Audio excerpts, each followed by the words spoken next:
Chapter 54, Overstudy. We are to preserve brain power. I believe that the Lord hears my prayers, and then I go to work to answer my prayers, which I am sure are indited by the Lord. I am of good courage. Let us not overtax the strength that the Lord gives us. We are to preserve our brain power. If we abuse this power, we shall have no deposit to draw from in times of emergency. Wisdom needed in choosing mental diet. The gathering together of many books for study too often interposes between God and man a mass of knowledge that weakens the mind and makes it incapable of assimilating that which it has already received. The mind becomes dyspeptic. Wisdom is needed that man may choose aright between these many authors and the word of life, that he may eat the flesh and drink the blood of the Son of God. Shortens life. To those who are desirous of becoming efficient laborers in the cause of God, I would say, if you are putting an undue amount of labor on the brain, thinking you will lose ground unless you study all the time, you should at once change your views and your course. Unless greater care is exercised in this respect, there are many who will go down to the grave prematurely. Over-concentration wears out vital organs. The power to concentrate the mind upon one subject to the exclusion of all others is well in a degree, but the constant exercise of this faculty wears upon those organs that are called into use to do this work. It throws too great a tax upon them, and the result is a failure to accomplish the greatest amount of good. The principal wear comes upon one set of organs, while the others lie dormant. The mind cannot thus be healthfully exercised, and, in consequence, life is shortened. Overtaxed mind opens door to temptation. Students who apply themselves wholly to brain labor in the schoolroom injure the whole living machinery by confinement. The brain is wearied, and Satan brings in a whole list of temptations, enticing them to engage in forbidden indulgences, to have a change, to let off steam. Yielding to these temptations, they do wrong things which injure themselves and do mischief to others. This may be done only in sport, that is, frolic. The brain is active and they desire to play some pranks, but someone must undertake to undo the mischief they did under temptation. Overworking the mind causes diseased imagination.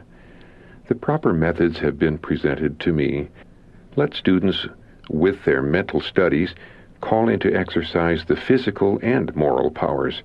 Let them work the living machinery proportionately. The constant working of the brain is a mistake. I wish I could express in words just that which would express the matter. The constant working of the brain causes a diseased imagination. It leads to dissipation. The education of 5 years in this one line is not of as much value as an all-round education of 1 year. Too much study stimulates the brain and increases the flow of blood to it. The sure result of this is depravity. The brain cannot be unduly excited without producing impure thoughts and actions. The whole nervous system is affected, and this leads to impurity. The physical and mental powers are depraved, and the temple of the Holy Spirit is defiled. The evil practices are communicated, and the consequences cannot be estimated. I am compelled to speak plainly on this subject. Heart and head must have rest. Counsel to an overburdened minister. Keep the channel free and unobstructed for the inflowing of the Holy Spirit. Whatever may take place, keep your mind stayed on God, and do not become in any way confused.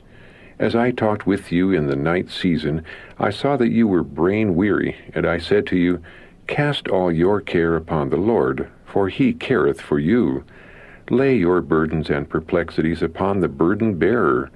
The peace of Christ in the heart is worth more to us than anything else.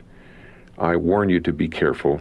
I ask you to unload, to rid yourself of the many burdens and perplexities that prevent you from giving your heart and your head rest. Remember that there is need of giving attention to matters of eternal interest. illness resulting from mental taxation. Those who have broken down from mental labor should have rest from wearing thought, but they should not be led to believe that it is dangerous to use their mental powers at all. Many are inclined to regard their condition as worse than it really is. This state of mind is unfavorable to recovery and should not be encouraged. Ministers, teachers, students, and other brain workers often suffer from illness as the result of severe mental taxation, unrelieved by physical exercise. What these persons need is a more active life. Strictly temperate habits, combined with proper exercise, would ensure both mental and physical vigor and would give power of endurance to all brain workers. Harmony to be preserved between mental and physical powers.